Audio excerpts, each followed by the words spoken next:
All right, we have got Jake with us today, formerly a Vice war correspondent, no longer with them, and he has a unique YouTube channel with a variety of subject matter because he says he's got an addiction to watching crazy shit on YouTube.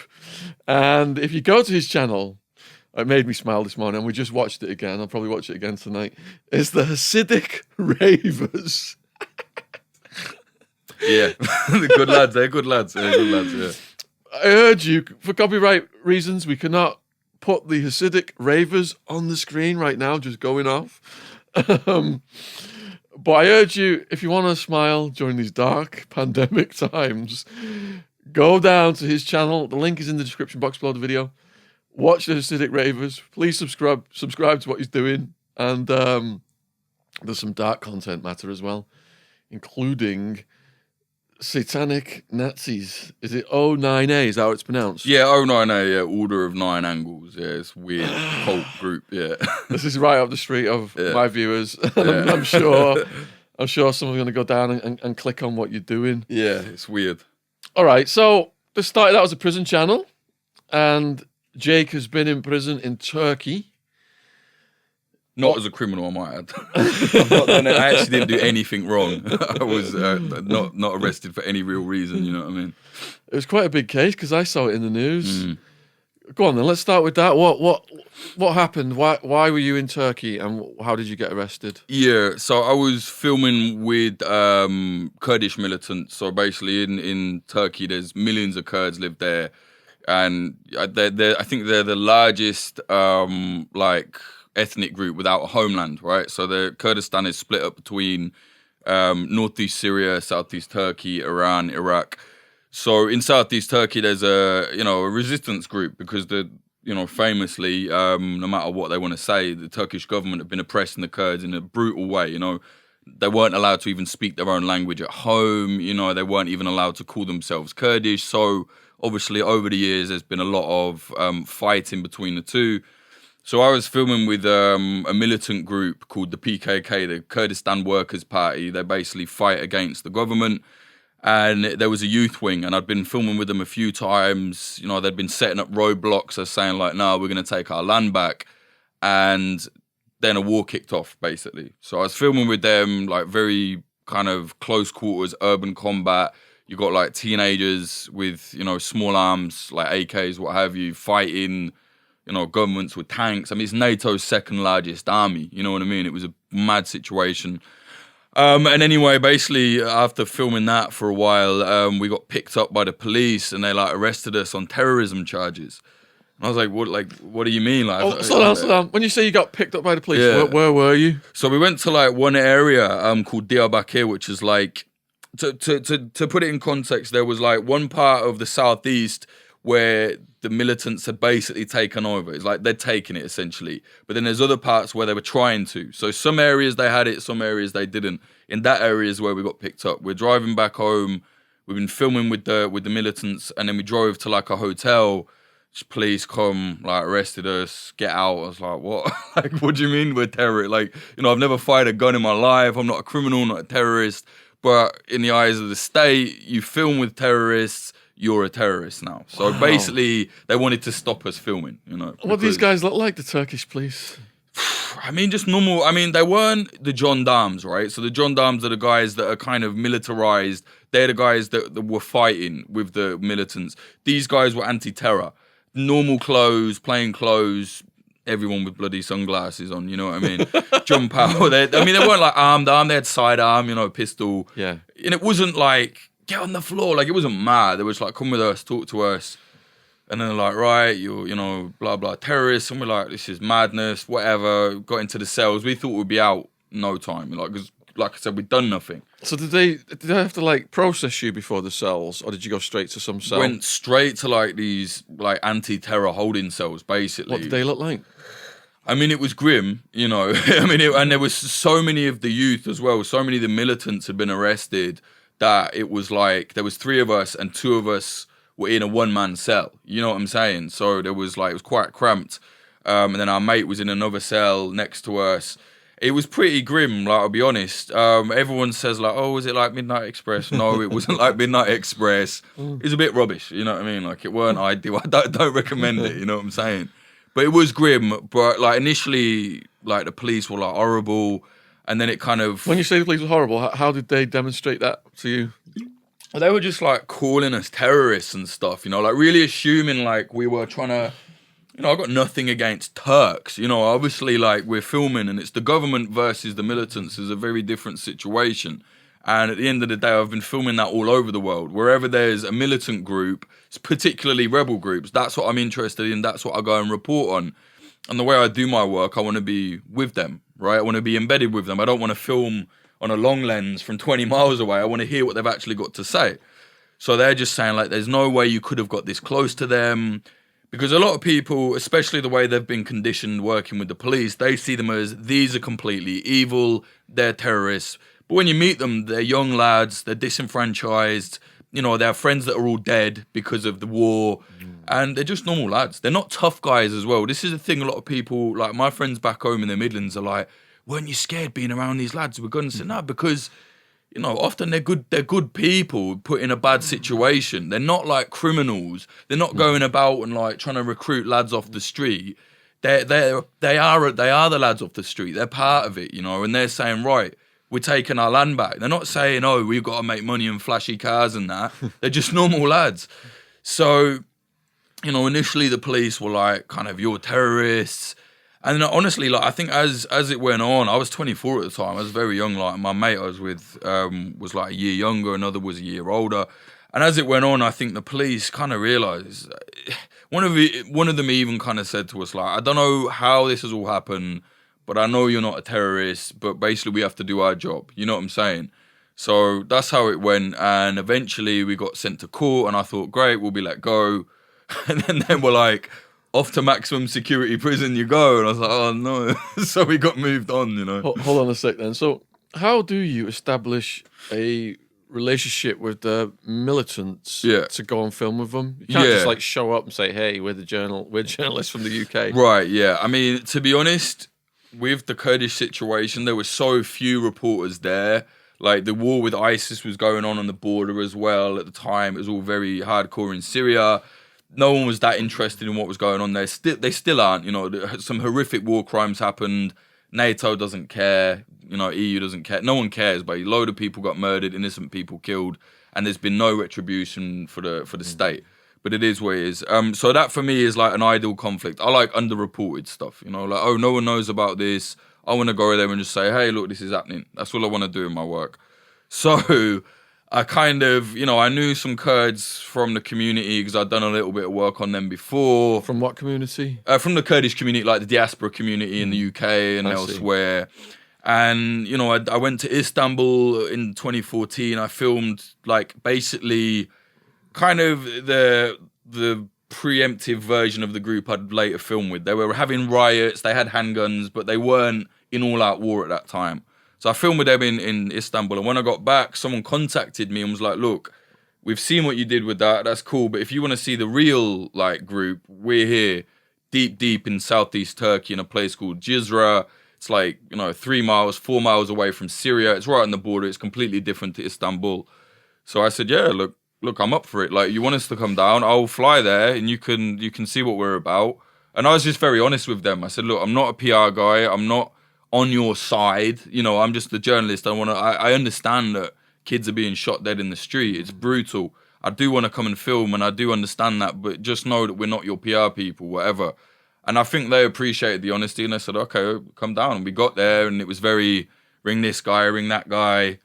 And the funniest thing is, I always notice in them kind of situations, like, the boss man is the most unassuming person you'd meet. You know, we'd meet a shopkeeper kind of looking guy, and then we'd find out an hour later, like, he's the commander that said you can go here. You know what I mean? It's like, oh, okay. They're very smart, you know, in the way they do it. And yeah, eventually they just said, okay, we made one film there, and then when the war kicked off, they knew who I was by this point, and they said, look, you want to come back, be our guest? And it was great. We went back, and they just said, in you come. Like, you know, it was mad. It was we had complete access there, you know. So on the first visit then, what did you see? So the first visit, it was, they were, they'd set up roadblocks. because a lot of the kids, there was a kid in Hanrahan, he was 12 years old. He'd been shot dead by the police. Police said it was nothing to do with us, and then footage came out of them shooting him, like it was very brutal. And then another lad, Umit Kurt, he was 14. He'd been shot dead in the street. So there's a lot of weapons around there, and there's obviously the legend, the stories of the militant group in the mountains. So the youth there, the young men said, right, fuck this, like we're not getting shot, like, you know what I mean?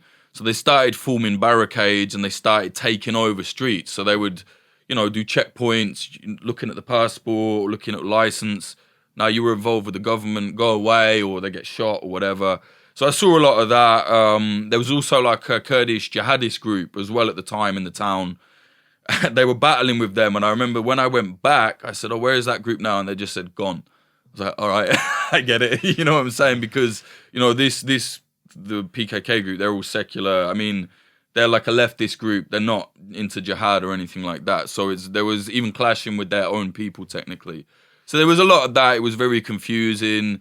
And then, like I said, a few months after I got back, something happened.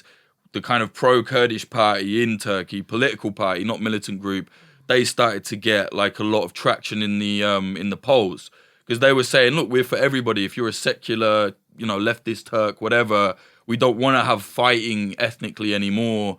And the government decided, oh dear, they're getting too popular. And then a war started, which is always the way. And then basically they said, look, we're in open war now. If you want to come, come. And when I got there, it was like, wow, yeah, like this is not checkpoints anymore. This is street to street fighting, actually. It was mad. Which visit was it when the grenade went off by your ear? Oh, man, that happened in Istanbul in 2014. Yeah, it was a sound grenade. And I'm always moaning about it because my hearing's bad now. Yeah, and everyone says, you're so loud. It's on my ears, man. But yeah, basically, I was very young and kind of reckless, I think, when I first started out. And not realizing, when the police fire that, just get out of the way. And I was like moving around a little bit too much. And I remember looking at it and like turning my head like that. And I heard it go off. And then it was just ringing in my ear, And ever since, my ears just, the left ear is not been good. But it's just my own fault, really. Do you know what I mean? It's like my own fault. What was interesting, I heard you say that you're like deaf sometimes, but other times you can hear little noises far away. So, yeah, exactly. So like I was explaining, that's the mad thing. Like if I'm watching a film, just me on my own in my house, I'll have to put the subtitles on. And it's not like I can't hear it. It would just be like the end of the sentence goes. But then I'll hear the clock ticking in the other room, you know what I mean? So it's really imbalanced. I went to the doctors about it and they explained it all. And I was like, okay, like fine, I'll have to go and get something sorted. But for the moment, it's fine, But it's just one of them things. I think there's a lot of journalists, especially doing war, that have picked things like this up over the years. You know what I mean? And it's got to be expected. It's not like poor me in my ear. It's just like tough luck, man. That's what happened to me. You know what I mean? All right. So on that first visit, then, what did you see in terms of violence? Well, the first visit was, the violence was not as close, if you like, because it was barricades and the police had kind of moved back to the outer, the outskirts of the town. It wasn't like, you weren't seeing police shot dead in the street or anything like that. But like at night times, the police would move these big armored trucks into the neighborhood, and the youth, who were like incredibly well organized, would get on the mic, on the walkie-talkie and said, right, they've entered over here. And then a group from over here would work out how to come around them so they could surround them, throwing petrol bombs at them. And that night we went out with them. We said, look, can we come with you? And they said, yeah, just stay, keep your head down if anything happens. And there was one point on like the main strip where the police were firing, just kind of harassing fire, like kind of fired in our direction, but we were in an alleyway. So it wasn't like directly at us sort of thing. And then it was like the lads with the Molotovs kind of stood back, and then some other lads came with like a handgun. And it's like, oh, okay, they're the kind of like bigger lads, if you like. Again, though, like completely not tough guys, just like they're the ones willing to go a bit further, I guess. And they come down and fired a few shots, and then everybody ran away. And there was a lot of that kind of to and fro. The next time I went, it was worse because it was like we didn't really see the open combat, but the military were there at that point. So they were in the mountains. So you're in like a basin, kind of, right? So the whole town is surrounded by these mountains. And I remember being in the hotel one day and just looking out the window and just seeing like, the flash of the gunfire and hearing it. I was like, what is going on? There was just, because there was the guerrillas in the mountains and then the youth in the city. That was bad, like that was quite bad. We saw a young girl who'd been injured, like she'd been shot. She was like 13. She had a shrapnel in her head. I think she had a bullet in her back. Yeah, and it's really sad because she couldn't go to the hospital because the military were arresting anybody that went because they were saying, well, they're a militant. To be fair to them, there were a lot of very young lads that were fighting, but this was, a 13-year-old girl. She was clearly not a militant. She wasn't a fighter. And yeah, man, she just had this horrible wound. She was alive, but she just had this horrible wound. And I remember thinking, like, God, it's sad, man. Like, really sad, really grim situation. But so she was just bleeding out, was she then? Well, she wasn't. Yeah, it wasn't quite like that. It wasn't like we didn't see it happen, if you like. It was like afterwards. It clearly had happened that week. But they'd done the best they can, and because of the long running battle, like a 40-year war with the Kurds and the Turkish government. They do have like people that know how to stitch people up without having to go to hospital or whatever. So they've done the best they could. It was just seeping like it was like clear liquid. You know what I mean? It was just clearly it was getting infected. It had gone green. I remember the neck one had gone green. And I remember we were just like, no, we don't need to film that. And the aunt was saying, no, you have to see this, which I kind of agree with. I think you should have to be shaken up by what's actually happening if you're living peacefully. And yeah, they just pulled the bandages off, and they just said like, "Look, this happened." It was like, oof, like. So that wasn't like seeing the violence, but that was more seeing the consequences of it. Like almost everyone we filmed with is dead now as well. Like all of them. I know one that survived, and he's in prison forever. And then the rest of them, I'm talking like 20, 30 people. Like all of them, I found out have been killed since. You know what I mean? So.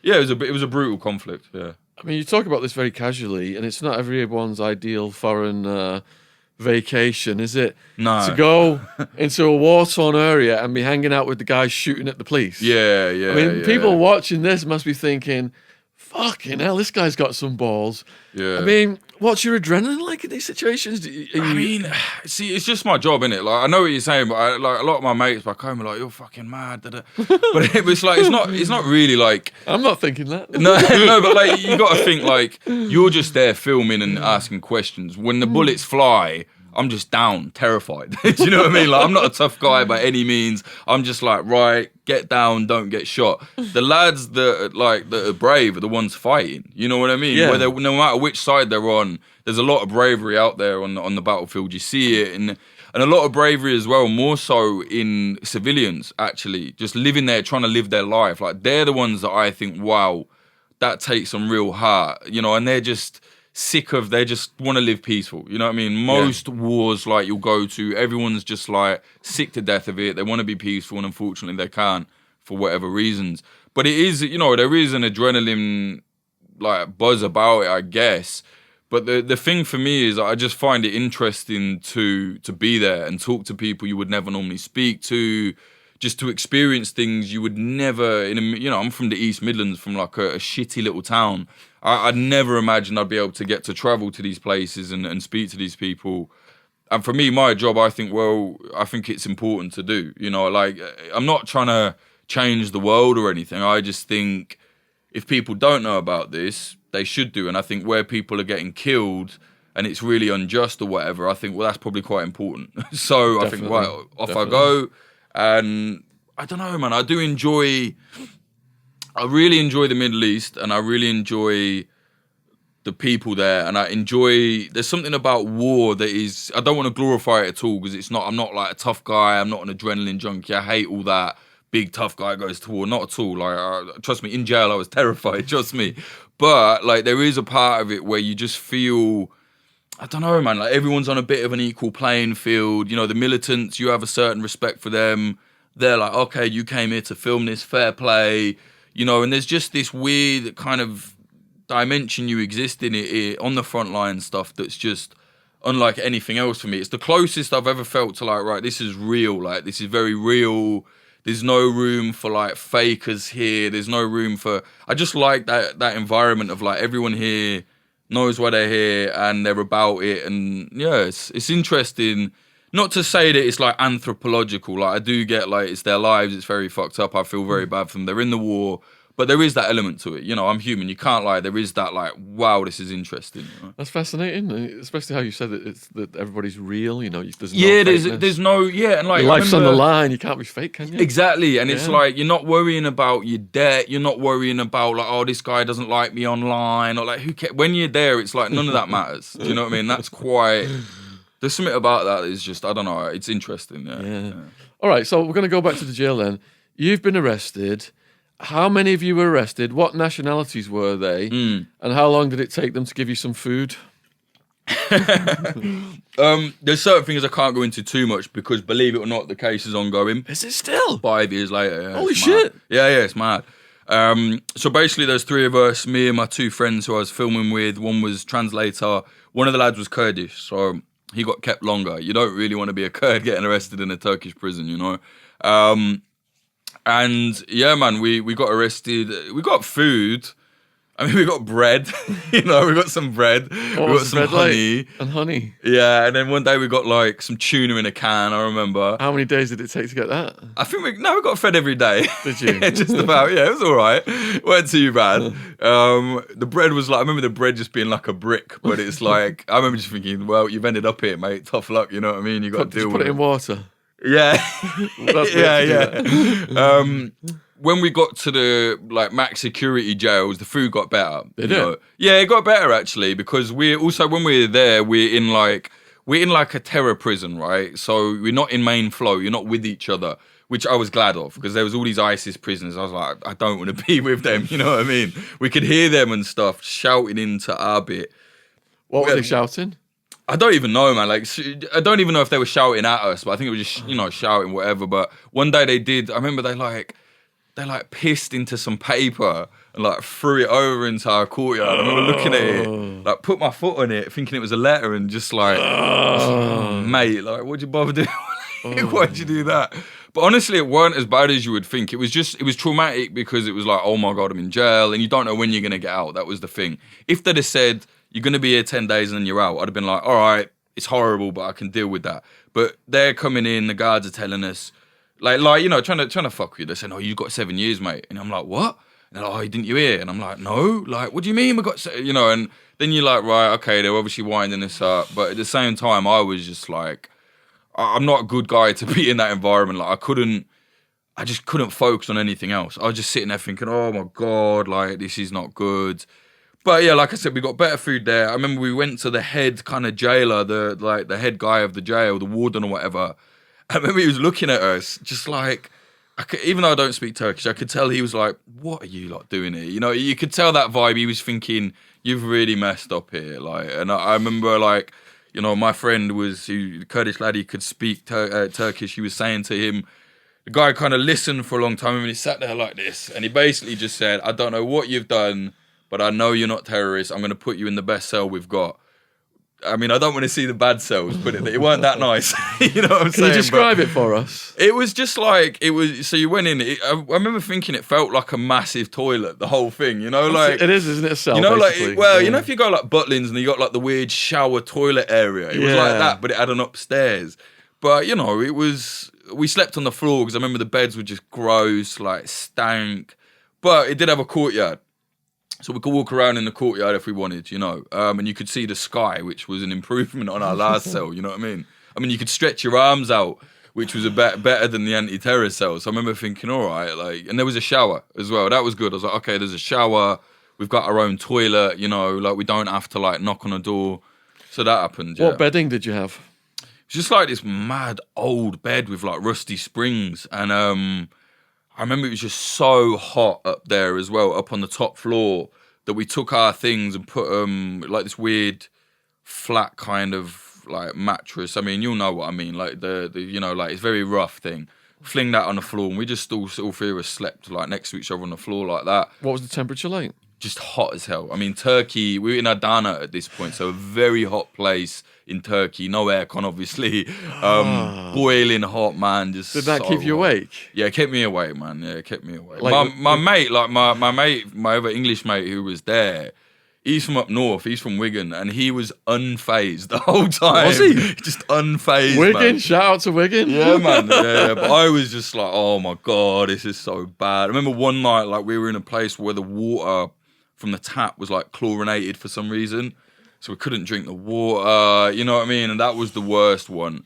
That was the first night in there, actually, before we saw the warden. And that, I remember it just being like, this, like, we might die here just from, not from getting killed, just from, like, heat, you know what I'm saying?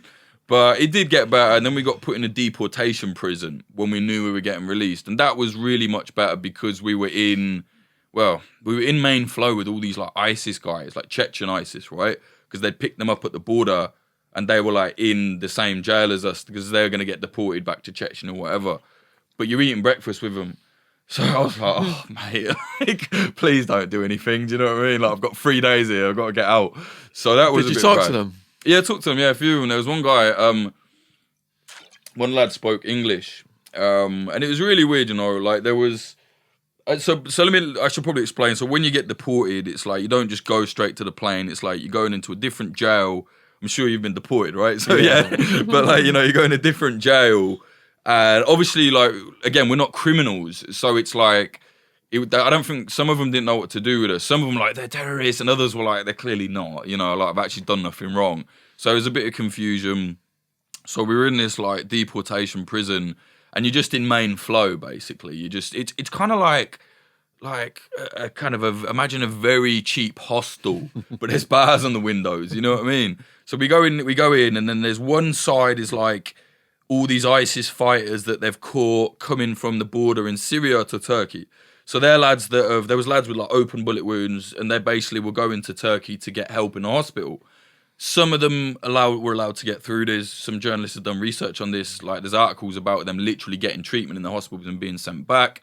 And there's others that they said, hey, you're ISIS. Hang on, we're sending you back. So those guys are all in this deportation prison. All these like horrible Chechen ISIS guys. Then there's just normal immigrants, lads that are like left Afghanistan or wherever, and they've ended up in Turkey. They've been arrested as well. And then there's lads like we, these two like random white lads turn up, and everyone's like, what the hell are you doing here, sort of thing. So we turn up, and there's like these lovely, like there's these 2 Afghan lads, and there was this lovely like Iranian guy who just immediately like were like, come in our room, like, we're not jihadists, we'll look after you, them lot are ISIS. And I was like, oh Christ, right, okay. So yeah, and I mean, I did talk, one of the Chechen ISIS guys, he spoke like perfect English. And yeah, it was weird, man. You just end up in this weird space where it's like, I hate you, you hate me, but, you know, we're both stuck in jail. And it's weird, man. And, you know, I talked to them, and the weirdest thing was some of them had come back over with their families, and they were under us. It was weird. Like, there was women and children in the prison under our floor. And then one night, the Turkish guards let the lads see their kids. I remember sat in this room with this Chechen ISIS guy and his kid, and his kid's like offering me a lollipop, and I was like, nah, mate, you have it, no worries, like, good lad. I was just thinking, this is so surreal, you know, but at the same time, you're both human at one point, you know. Did he tell you his story, the Chechen ISIS Nah, guy? but it was written all over his face, like, you know, and there was this one guy, we used to call him Jihadi Keith, because, like, he was, you know, he's Chechen, and the Chechens are very, like, more white than we are, like, pale guys, you know, kind of Caucasus. And I remember just saying to my mate, he looks like some lad from the Dolly called Keith or something, because he was like mad beard, and you know what I mean. And he looked kind of out of place, and he had all these bullet wounds. And the other jihadists would, at night, there was a TV in this place, so we'd all sit in the TV room. They'd just smoke and drink tea all night, and he would like massage this guy's arm because he'd been shot. And it was just the weird. I remember the smell of deep heat. We just sat there watching telly. We can't understand the word of it. There's like these ISIS guys in one corner, our mates, these like Afghan lads in the other corner, and you're all just kind of getting on. One thing I do, the way you could realise who was like a jihadist and who was just like, you know, standard chill Muslim or whatever, whenever there was like a woman came on the TV, they would go insane, like they'd erupt, they'd jump up, scream, and get it off the telly. And it's like, you know, I'd look to some Afghan lads that were looking after us, and they'd be like, you know what I'm saying? You knew it, right, got it. There, stay away from them. The last night before we actually got deported, they kicked off massively because some former Syrian rebels, like secular rebels, not the jihadists, not like, Assad soldiers or anything, like the guys fighting Assad. They'd basically come to the conclusion that we've lost the war, it's too late, so we're leaving. So they got picked up trying to get into Turkey. So they end up coming into the deportation prison with us. Lovely guys, really nice guys. Like, one of them spoke perfect English, and it was my mate's birthday in the jail. So they invited us into their room because they got their own space. They don't want to be with jihadists. They want their own space. And basically we just had a party, and they're singing all these like anti-Assad songs. And we didn't have any alcohol, obviously, but they had sachets of Nescafe. So they're making us like the most, like, I mean, one sachet is fine. There were like 5 sachets, like a little bit of water. I don't know if they're trying to feel high or something. But we were like, cheers, lads, celebrating, whatever. Really nice time. And there was this fat jihadist guy from Tajikistan, and he came in and was like, why are you celebrating with these kuffar? Like being really just a horrible guy. And they basically stood up and were like, you came to our country and you brought the jihad here and you cut off the heads of Syrians. Like, you have no place to tell me anything. Like, this really amazing moment, man. I remember this lad just pointing at everyone saying, Commando, Commander, basically saying, these were all commanders. You're nothing to us, sort of thing. You know what I mean? And they saved us. I think this lad, like, had had enough of us. He's like, give me them 2 white lads. Like, I've had enough. And they were just like, nah, like, you're not. Like, and then I remember going back to my cell, back to our room, as this young Palestinian lad, and he was fuming. And he basically said to me through like broken English, he said, look, I'm Muslim, you're Christian. I'm not Christian, but that's his way of seeing it. He said, you're Christian. He's like, it doesn't matter, we're pals. I said, yeah, man, like, I agree, and it was really nice just having all these. I tell you what, the way to explain it is like, it was the perfect bubble to like understand the kind of Syrian war actually, and the many different facets of it and different religious, the shades of extremism and non-extremism, and all of this mad stuff happened in 3 days, man. Wow. Mad, absolutely mad.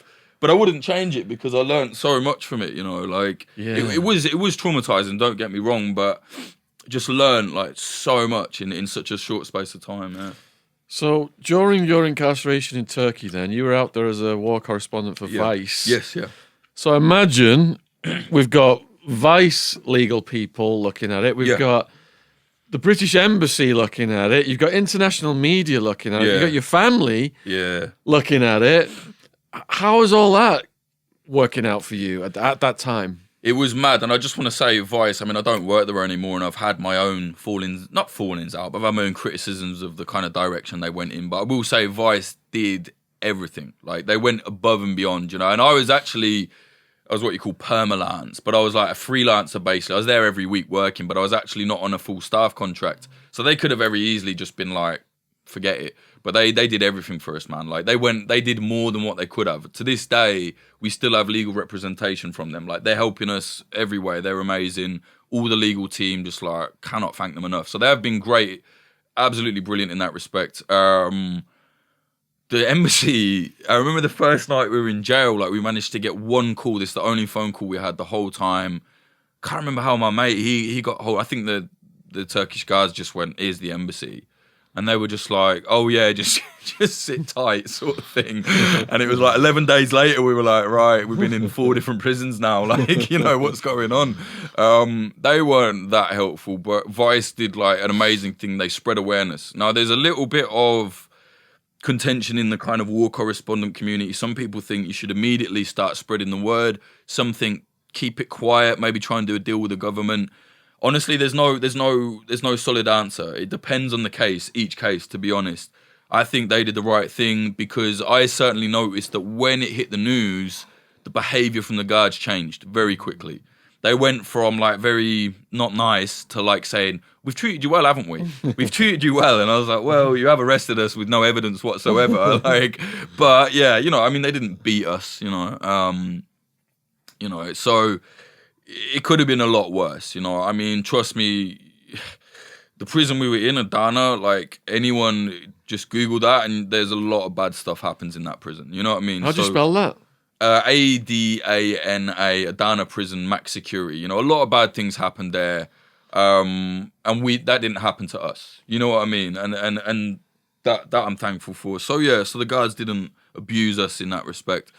And that was, again, I think because it was, it was in the news. It was on the BBC News at one point. One thing that I really hated, though, was like, I don't know, I hate this idea of like, oh, I've been in prison, and it's like, I've not done a bird, like, in that sense, you know what I mean? It's, I didn't actually do anything. Like, I'm not a criminal, but to be called a criminal when you're completely innocent, and we're just doing my job, like all three of us, we were just there, risking our lives to say, look, we think this is bad. This is what we want to show the world. And, when you get a totalitarian government that's like, oh no, now you're a terrorist, it's annoying. That for me it did my head a bit. I just thought, that's really annoying that because obviously until you get back and you can explain yourself and say, obviously we didn't do anything, people are just reading these mad accounts, complete lies as well, like in the, Turkish government controlled media, just absolute lies. They assisted them. We did nothing to help anyone. Like, that's very strict, because you could get in trouble in your own country. I'm not a militant. I'm not a combatant. I'm just a journalist. You know what I mean? And to get arrested for that was like really annoying. Put my family through a lot of pressure. You know what I mean? And how did your family find out in the very beginning? And were you able to communicate with them by phone or letter or anything? No, nothing. We couldn't communicate with anybody. We could see our lawyers every now and then. They would come in. One of our lawyers, Tahir Elchi, God rest his soul, he was actually killed. He was shot dead in the street. Was he? Yeah. Very weird situation. So we would see like people working for his firm. But no, my family found out because Vice told them, basically. As soon as Vice found out, they called my family and all of our family and said, this is the situation, this is what's happening. And, my family dealt with it well, they're kind of smart people. They said, right, okay, he's going to get out eventually. Let's just, whatever you can do, whatever you need, They handled it well. And when I got out, they were just like, right, you're back. I didn't want any special treatment. I wasn't like particularly traumatized, you know what I mean? It was bad, but I always think it's nowhere near as bad as the people there. There were journalists right now in those prisons doing 20 years for nothing, for literally doing exactly what we did. We're why we got a red passport, we got out. You know what I'm saying? Those people are never getting out. They're in dungeons. So I think for me to be like, oh, poor me, it's like, not really. There are so many people, journalists, still in the prisons there for doing their job, So for me, I think the focus should always be on that. And when we got out, our friend Rasul, he was still in there for like 100 days more than us. So we had to be constantly campaigning. We did all this campaigning work to get him out. And then when he was out, I was just like, it was just like bliss. That was the feeling of knowing he's no longer in the jail.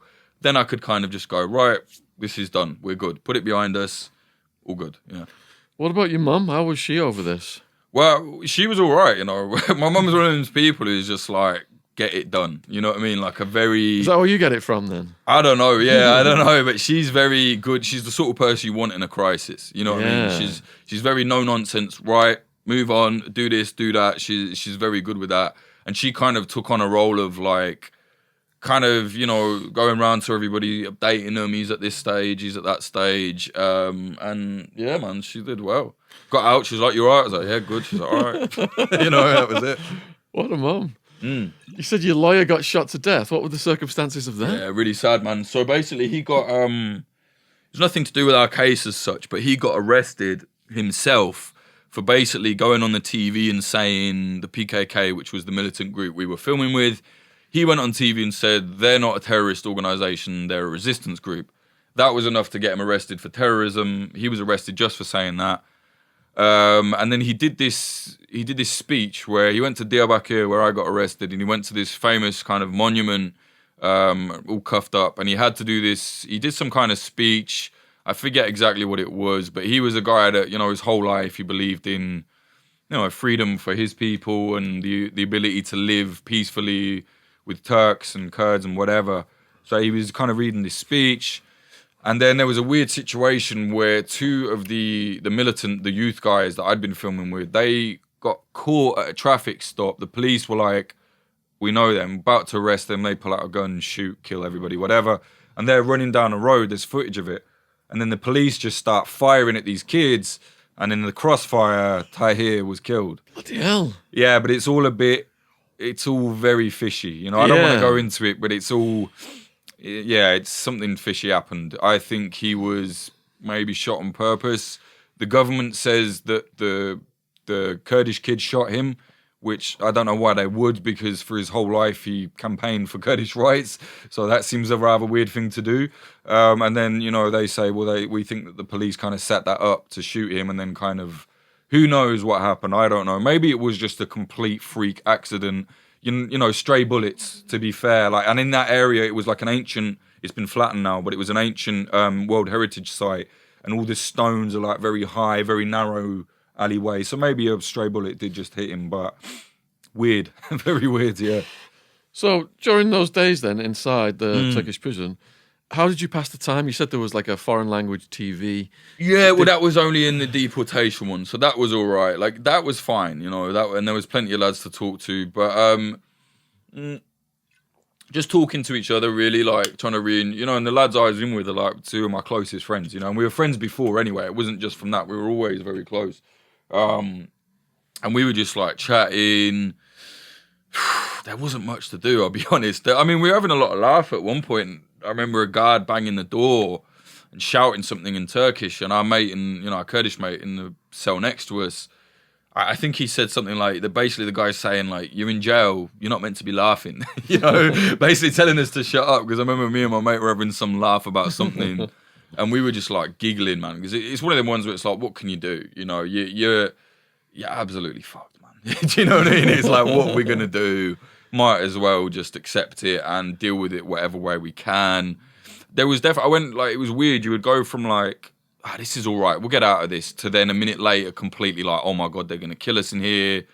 That was a genuine worry at one point. I do remember thinking, like, in the main flow, like when we was on the deportation jail, I remember one lad that was in our cell, this Afghan lad, really nice guy, he basically showed us this like jail, like shiv, basically. So he'd made a knife out of like a teaspoon. He'd like sharpened the handle and glued it into a lighter. I don't want to give instructions on how to do it, but that's how he did it. And he was kind of saying like, you know, he's like, oh, I'll protect you with this. And I remember thinking like, why do we need protecting? Like, what's going on, you know? And I found out afterwards that the jihadists wanted to like do us some harm, because I kept in touch with one of the Afghan lads that speaks English. He was an interpreter actually, and you know, and he ended up in a jail, unfortunately.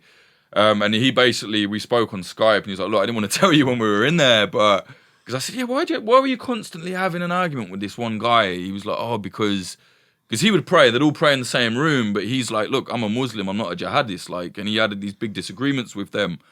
And he said, like, basically they wanted to like stab you guys up. And I was like, oh, and he was saying like, if you do that, I will tell them everything. I'll tell them it. Basically, like, put his life on the line for us, actually, without even saying a word to us. Man. Don't know how true it was, but I believe it to be true. I remember the body language. I can see it. I knew there was something to do with us. And I remember this guy was a big guy. He had, like, giantism, without a doubt. You know, that weird thing.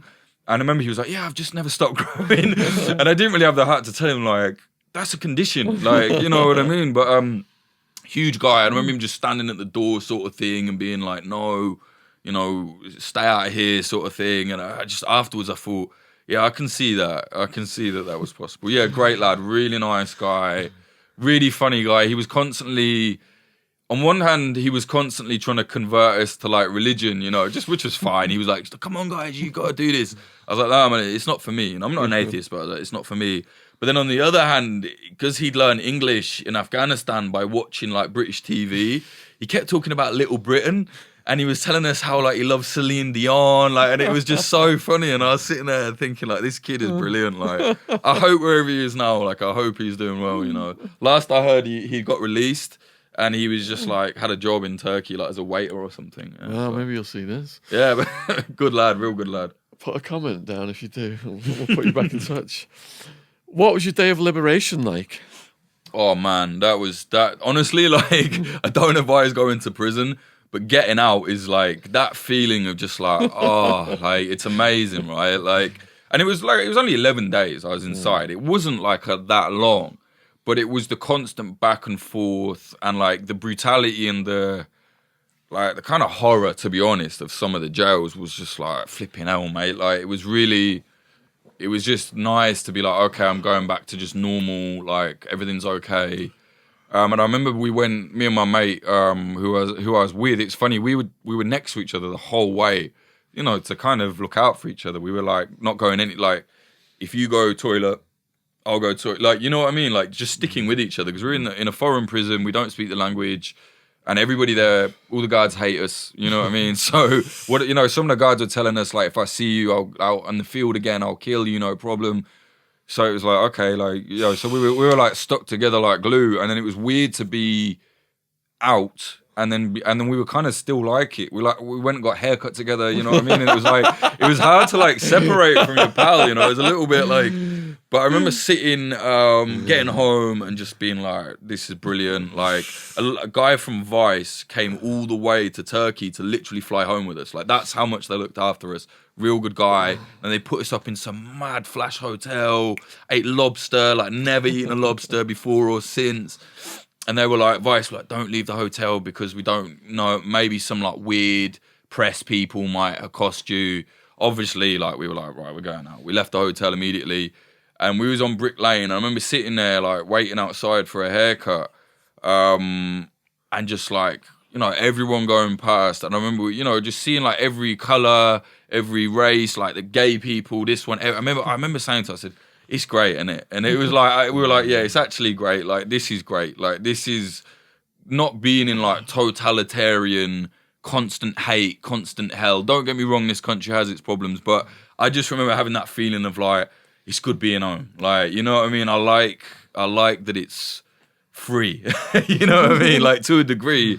I mean, I think what the government's doing at the minute, they've got a lot of weird things going on, but you know, compared to there, it's definitely free. So I remember when I got back from Arizona incarceration, I met a soldier.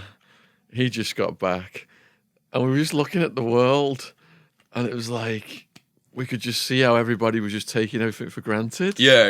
Because you just come from a dangerous environment. Yeah. Did you feel that? I remember feeling like hyper aware. But in a really happy way, actually. I was just so like, I could almost like feel, it was a bright sunny day as well, you know, like in London on a nice day, it's just perfect, man. I remember just thinking like, feeling everyone else being happy, and was just like, oh yeah, like I love this place. Like, and then we just had like a solid like 6 months of like the best times of my life, honestly. Like, we were going out too much, to be honest, but you know, we went wild a bit. Me and my mate from jail like just stuck to each other the same way. We went out and just like live life, like having the best times around the best people, man. I mean, honestly, if I could go back and live in that small time warp just after we got out, like the year after, I think I would. You know what I mean? We had the maddest times, you know. Was the media on your case during that time? Do you know what? They weren't even really, actually. They were really understanding. I mean, it's clear. I remember getting back once so within about 4 weeks, I was back out working, you know what I mean? And I remember we did some doc in Estonia, some other players. I remember coming back and getting pulled by like MI5. Obviously, it's, you know, it's something that's gone on. This lad's been arrested for terrorism in a foreign country. It wasn't harsh. Like, they just said, come here, sir. So, all right, whatever. Bloke in a suit. And within about 5 minutes of explaining, he was like, yeah, no problem. Got it. Off you go. You know what I mean? Like, people understood, like, we're not terrorists. We're not, you know, we're not involved. We're just journalists, man. You know what I mean? And yeah, the media, like, we went on BBC, like, the radio in the morning. They were really nice, like, really cool, just like, how are you, sort of thing. Did some interviews, I think The Guardian or something. And it was good because people weren't like, I mean, tabloid press they weren't interested. It wasn't, which, you know, I'm no one really, you know what I mean? I'm no one. It was just that story was quite big for a second. But like, yeah, generally people were like, these kids are clearly not terrorists, you know what I mean? I think as well, there was a woman, Mira, like, she was kind of like the PR person for Vice at the time, and she was just like amazing, like basically making sure everything that was going out we weren't getting accused of anything or any nonsense like that, because that would be horrible to be like, what? Like, you know what I mean? But no, they were great, yeah.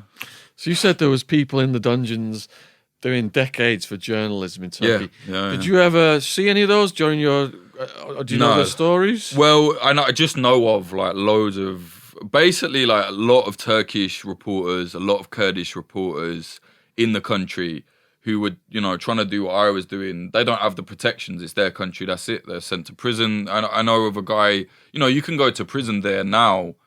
there was a guy that went online and said that the government, one guy looked like Gollum, and he got arrested and sent to jail. Like, it's mad. Like, that's insane. You know what I'm saying? So there is so many people in those jails, and honestly, my heart goes out to them because it's like, I don't know how they're going to get out. They're probably not. You know, I mean, I think it's like a straight up 7 years for terrorism, and you know, anyone can get accused of terrorism now. You know, like it's there was even a case. There's believe it or not, there's a city called Batman in Turkey, and it's a Kurdish city. Yeah, Batman, Batman, Batman. And they changed the governor. So like yellow, red, green in that order. Yeah, yellow, red, green is like Kurdish colours, like one of their flags. and they changed the traffic lights because they were saying they look like Kurdish traffic lights. You know, that's a government thing. There was an old man that got arrested for selling ice cream in yellow, red, green colours. Like, it's insane. The level of, it's like, you know, it's almost like Stalin level madness. You know what I'm saying? So it's a bad situation for a lot of the Kurds there. And a lot of Turks there as well. You know, I've got a lot of Turkish friends I know people that had just had to leave their whole families because they didn't agree with the same policies as the government, and they were just getting harassed. And so they've left. So yeah, you know, my heart really goes out to a lot of the people that was in the prison there.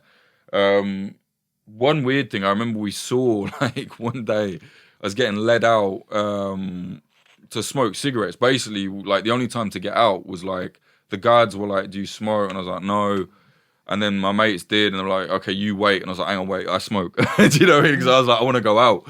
So I went out with them, and as I'm getting led out, I see this kid like nod at me. And I recognised him. I was like, he was one of the fighters.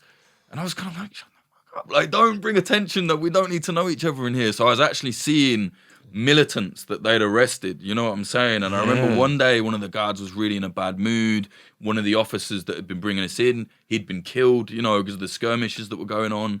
I remember the head guy that arrested us was actually bragging about, I don't really want to go into it legally, but he was bragging about murdering Kurds, basically.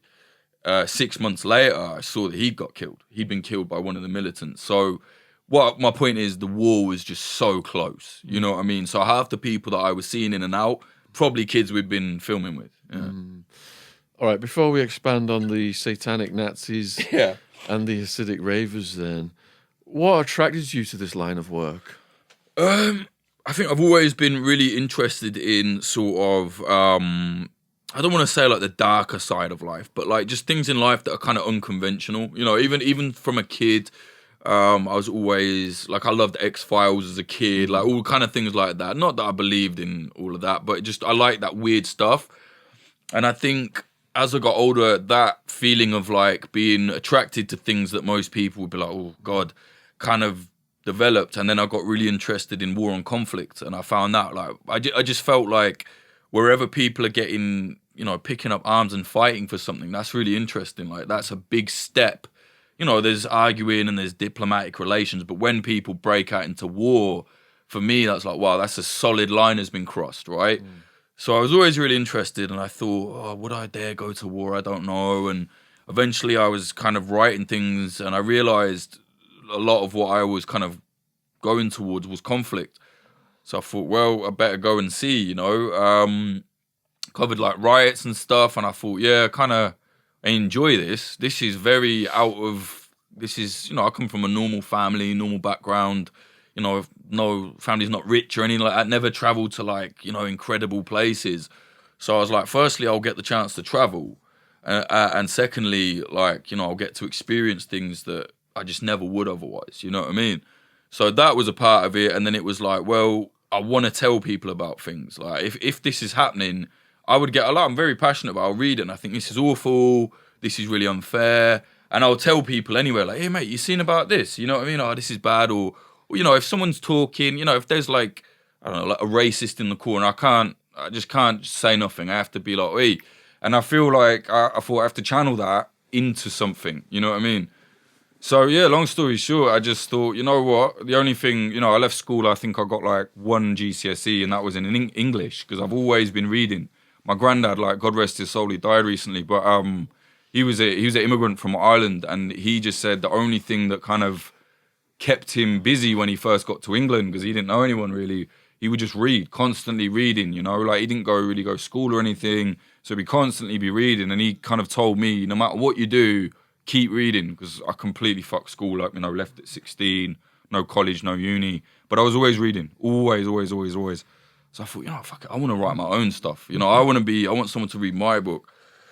And yeah, man, and I just thought, you know what?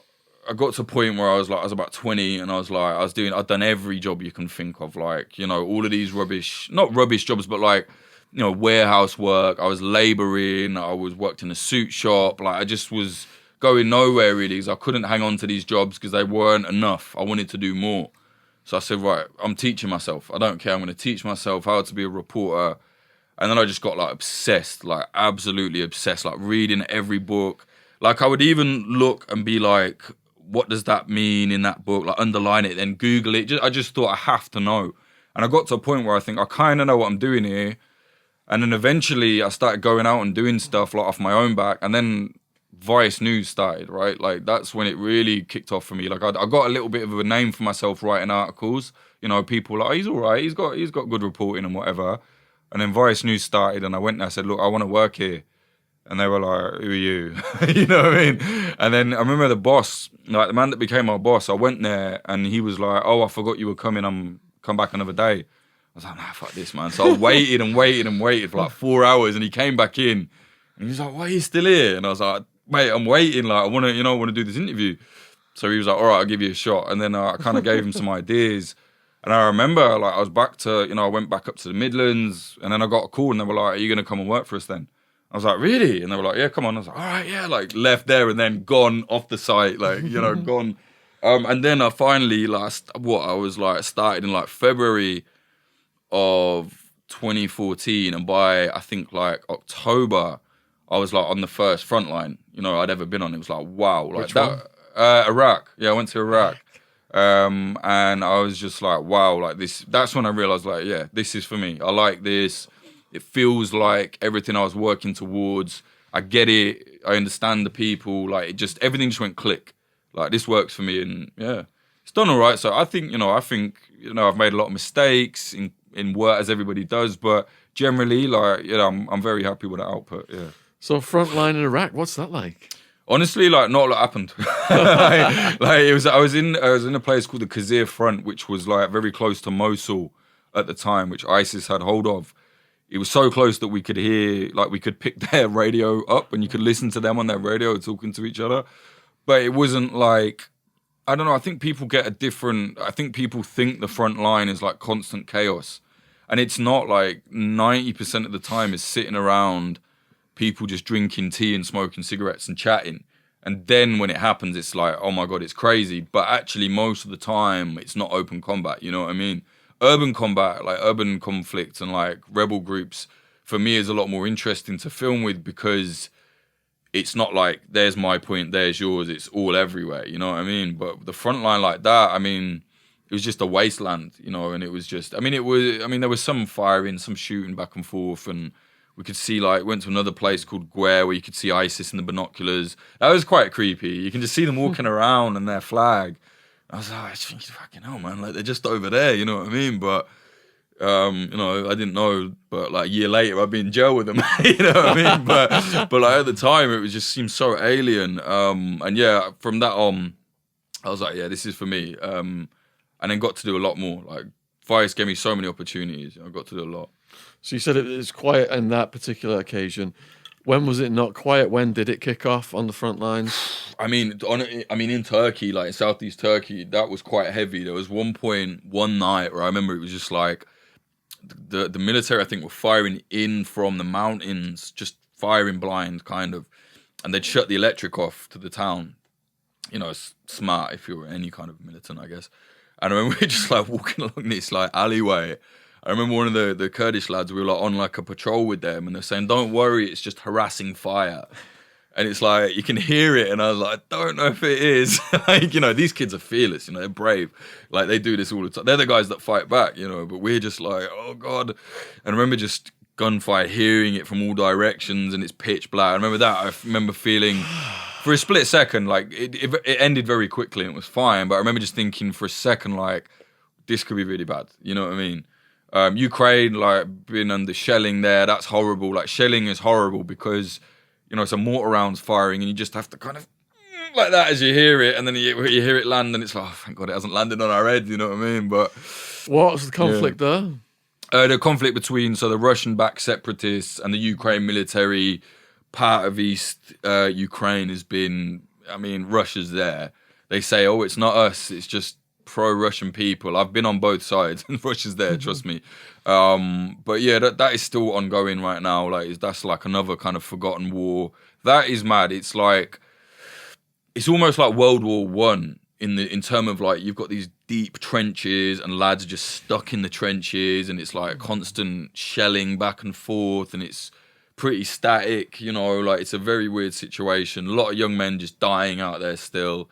Really sad. So is it the people of Ukraine trying to shake off the Russian control of Ukraine? Well, so they had a revolution. Just push it down because it's in front of your face. Down. Down. Yeah. Okay, sorry. Yeah. Go on. So they had a revolution. What was it like?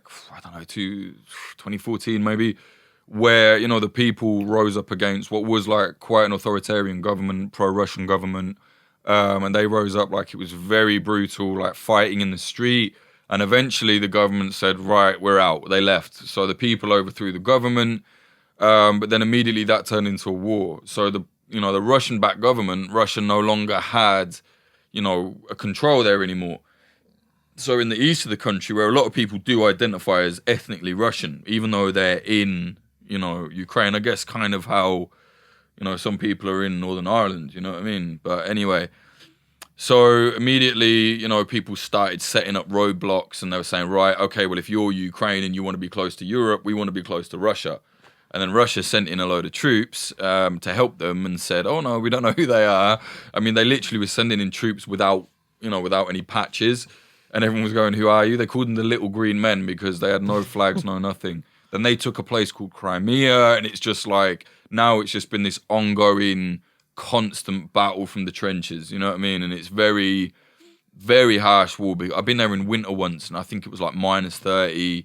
And you just, and it's just unbelievably cold and brutal. And then you've got summer, it's unbelievably hot. Like, you know, it's just, I don't know, it's a really bad situation and it's completely dropped out of the headlines, you know. What do you think will be the outcome of that war? I think in 10 years it will be ongoing the same way it is now. Same. It's one of them low intensity wars where like maybe 1 or 2 people get killed a month. And then all of a sudden, at the start of this year, actually, Russia surrounded the area, sent loads of troops to the border. And everyone thought, right, it's going to be the next phase. And then they just retreated back to a base. And they were like, just tricking, basically. You know what I mean? I think they were just testing the waters, you know what I mean? But it's a bad situation. I mean,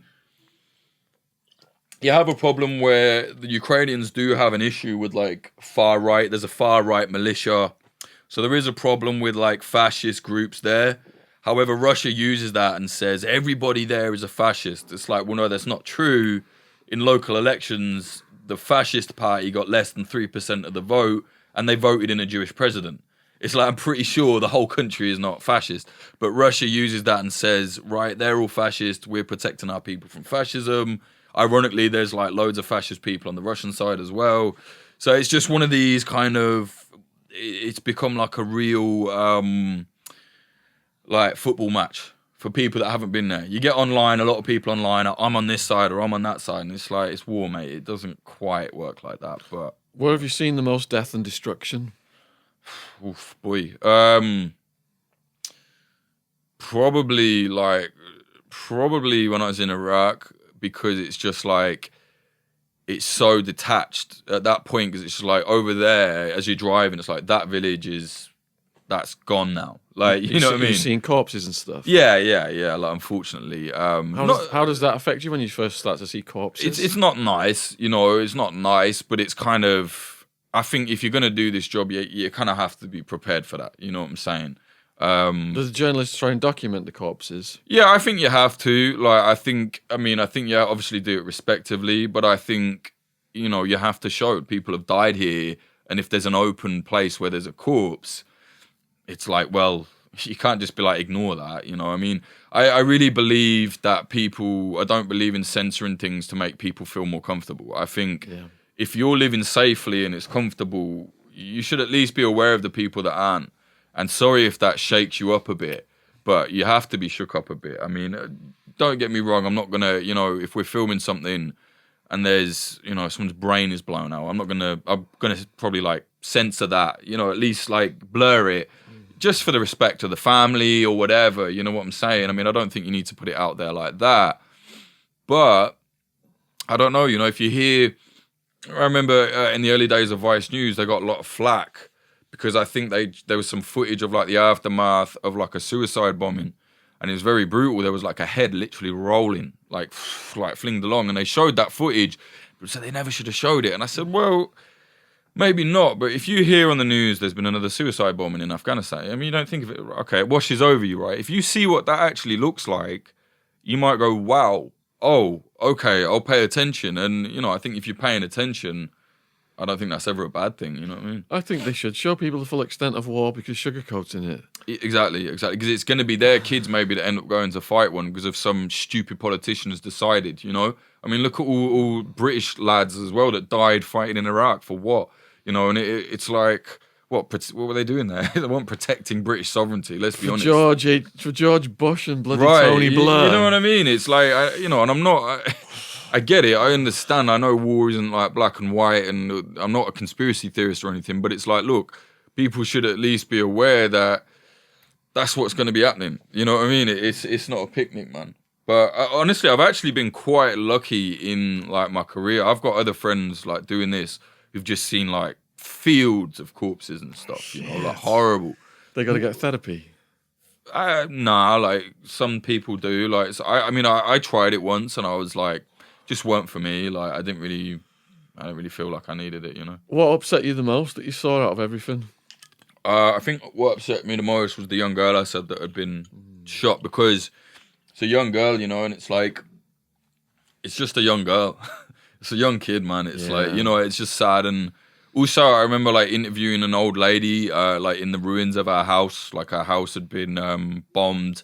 And she's like, I lived here my whole life, and like, this is my house. Stuff like that really affects me. It's not so much seeing the corpse as such as like the people, like the aftermath of it. Like, and also I remember there was a guy I met called Haval Kamal, which was like a commander of like the Kurdish fighters or whatever. And we met him, and he was like a nice guy, like very kind, seemed kind. He's a tough guy. He's a brutal, like he fights. I'm sure he's done a lot of bad stuff, but person to person, he seems like a decent guy. He believed in what he was fighting for. And then when I got home out of being in prison, I got a picture sent to me of her, basically like one of the lads, one of the fighters out there still had my number and got in contact with me. And it was just a picture of Haval Kamal with his head blown out. And basically what happened is the police cornered him, and instead of going to jail, he pulled a pin on a grenade next to his head. Oh, dear. Yeah, man. And I remember seeing that and just being like, ooh, like, I thought, yeah, cheers, mate. Like, could you not send me that graphic? But that, I remember thinking, wow, that's a guy that I met and, spoke to, whatever. And then seeing him like that, it's just like, oh, that's brutal, man, I know other reporters, I remember like back in the day, I remember other like war reporters would be like, why do you care? Like, I think some people want to be like the tough guy. I'm not a tough guy. Like, I'm kind of sensitive to that. If I've spent time with this person, we've encountered violence together, like on the front line, like that means something actually. When you experience certain extreme situations with a person, okay, I'm not saying I'm best friends with this militant, but it's like, that means something, And then to find out, like, oh, okay, that kid's had his head blown out. For me, it's like, oh, that's such a shame, And I remember one guy would say, like, why do you care? Why do you care? It's like, mate, why don't you care? Like, I think if you're in this job and you don't care about that, I think that you're doing it for the wrong reasons, Yeah. So how did you hook up with the Satanic Nazis, and what does 09A mean? God, man, yeah. Oh, these guys. So basically, I should say, like, let me explain the Nazi side of it first, right? So as well as doing war and like conflict, I focus on like militant groups as well. And I'm very, very deeply against like fascism, far right, Nazism, hate all that, always have been. I've been raised like that. We don't like that in my family, you know what I'm saying? So always been against that. And I saw this one group was emerging. It was called Atomwaffen Division. which means like atomic weapon division, basically. So they were a group in America who were like a militant neo-Nazi group, and they were getting really big online, right? So I was looking at them and I was like, ooh, this is very interesting. They weren't, like at the time, a lot of like fascist groups were trying to be like alt-right and pretending like, oh no, we're not racist, we just, that kind of carry on. But these guys were the opposite. They were like, we're racist, we're Nazis, we want to kill X, Y, and Z people. I was like, wow, that's very different. Like, and they were making all these like, for want of a better word, if you were a Nazi or that way inclined, they were the cool looking ones. They weren't, they weren't your Richard Spence or all these trad losers. They were like trying to look cool. They were running around in their videos with, doing military drills with weapons and fast paced music. And it was like, fucking hell, this is quite different. So I was like, right, I'm going to keep an eye on these lot. Long story short, they started killing people, they didn't go like on a rampage to kill, but like one member here killed someone, one group there killed someone. And then eventually I started kind of putting this together and was like, right, this group is like doing these killings and it's kind of by proxy. I mean, the main leaders of the group never really did anything, but younger people that they'd influenced did. Not because they told them to, but you're involved in this militant Nazi group that are hyper violent, like celebrating mass murderers. They think Anders Breivik is a great guy, and they're making like graphics about them, like really hardcore stuff, Hitler's their king and whatever. And then I noticed they started the lead. So, man, this is so weird. We like weird on this mate. show. Trust me, it's weird. So the leader gets. Well, man, so let me just step back a bit. So the leader is this one lad. Him and this other lad kind of started it. And one of the weird parts of Atomwaffen is they're like apocalyptic Nazis. They're not your granddad's Nazis, they're very different. They don't like jackboots and all that. They like weird kind of grunger type vibe, right? So they start looking to ISIS and they're like, ISIS is good. ISIS wants to kill Jews. ISIS is very brutal, and they kind of wanted to be like, we kind of want to be like the far right, well, the Nazi version of ISIS, right? So within that, they kind of start being like, oh yeah, we like jihadism, as we're Nazis, but we think jihadism's fine. Now, actually, there's a long history of that, actually, dating back like decades, actually. They kind of re-spurned it, if you like, So one of their leading members actually converts to radical Islam. Like, yeah, I know, mad, right? So you got he was living in an apartment with the leader, who's this mad Nazi. Then this other lad, Dylan, I think, was it Dylan? Anyway, whatever, it's him. He becomes a militant jihadist. And these two other guys live with them. They're all members of the same group. One day, the jihadists executed the two other lads. Yeah. Then the leader comes home and is like, oh my God, what the hell? Rings the police. The police come. They find literally like piles of explosives in the basement, right? Now this kid, to be, not to be fair to him, but the kid, the leader, Brandon, the leader of Atomwaffen, the guy that started it all, he's very smart, like incredibly smart. He's from a rich family. His parents were sending him money. His grandparents were sending him all this money. And he was studying like physics and stuff like that. Very interested in explosives. He said, I just wanted to make my own fireworks. But then when you see the crime photos, I got hold of all this evidence, wanted to see it. You've got piles of explosives next to literally framed pictures of Hitler and stuff like that. And all these firearms, this kid was planning something. I've seen some notes from his notebook. I think he was planning something. He planned an attack. So this kid got 5 years. That's all he got. Caught with all these explosives. I don't know. He got 5 years. The other lad. That's in America. Yeah. Only 5 years. Only 5 years, mate. Yeah. I don't know. Working with intelligence. Do you know what? At that time there wasn't enough of him. He couldn't have given him that much actually. But anyway, he goes into jail. The other lad obviously gets arrested for murder. The other two kids are dead. Atomwaffen kind of now enters its next stage. There's another guy who takes over. To give you an idea of how disgusting this guy is, his code name, so they all had code names, he chose the code name Rape. Right, yeah, this guy is a real scumbag. And him and a load of other guys get involved with Atomwaffen, and it starts changing. It goes from militant Nazism to weird like occultist stuff. So I start noticing on their website there's a picture of Charles Manson. I was like, what? Like, picture of Charles Manson next to... Now, this is where the O9A stuff comes in. So before all of this, I've always been interested in the occult. I don't... 99% of it, I think it's all bollocks. I don't believe in it. But I just find people that do very interesting. If you believe in it, fine, that's fine. But for me, it's interesting.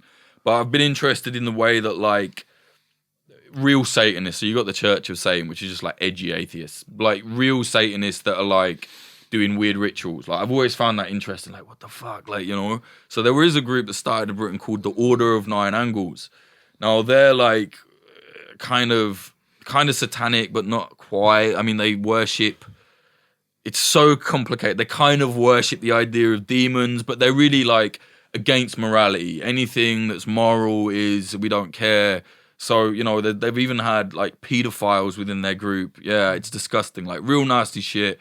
A lot of them are neo-Nazis because anything that is, you know, oh, they did a Holocaust, good, that's good. You know, that's what they think. So I was always looking at Order of Nine Angles. It's a very small group. They've not really done a lot, you know. But as Attwood starts growing, by this time they had about 5 murders under their belt. And then I look on their website one day and they've got this book. And it's like, this is the necessary reading to be an Attwood. And it's like, you know, Mein Kampf, all that bullshit. Their main book was a book called Siege. All this Nazi stuff, Turner Diaries.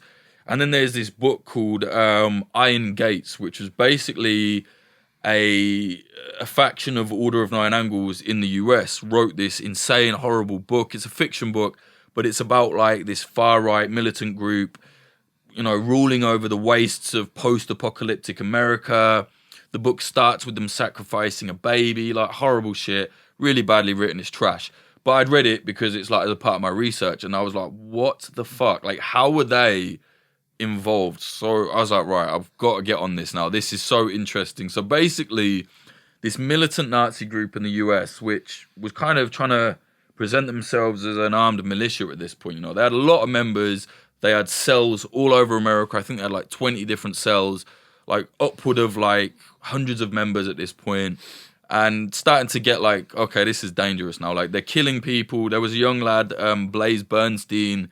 He was a gay Jewish kid. And then a guy that was a member of Attwood killed him. You know, you can understand why. You know, it's a prime target for these scumbags. So that all happened. And then I started infiltrating their, like, they had like a secret chat. It wasn't very secret. They're pretty bad at doing it. But we infiltrated it. And it turned out there was like an element within Attwood that was worshipping the ideas of Order of Nine Angles. And ironically, you know, people used to call it Order of No Members because it was like, some people like, they probably don't even really exist. You know what I mean? Now, I should say the guy that started Order of Nine Angles is a guy called David Mayat, who was a famous neo-Nazi in Britain in the 80s. He was close to the nail bomber, you know, the Brixton nail bomber. And then he went from neo-Nazi to militant jihadist. Yeah, he did the same shit. And then he founded this weird satanic organization. He claims it's not him, it's him. He did it. He's very old now. But anyway, so they even started making graphics of him. So I was like, man, this is crazy. So they kind of gave birth to the Order of Nine Angles in a way. Now, it's been around since like early 60s, right? But it was very fringe. Now, by being a militant Nazi group and taking on their kind of iconography and saying we worship them, we like them, they kind of gave it new life, if you like. And now Order of Nine Angles is spreading again, you know, and and everyone, people might listen to this and think, this is some mad bullshit, this is crazy. Go and look at my work. But the thing that will, like, to say that this is not bullshit, right now, Britain, America, and Australia are considering designating the Order of Nine Angles a terror group. So it's like, you know, the authorities get it. There's enough kids are being influenced by this to do something. There was a guy in Canada recently. He was, you know, a member of the Order of Nine Angles, and he killed a Sikh guy, I think it was.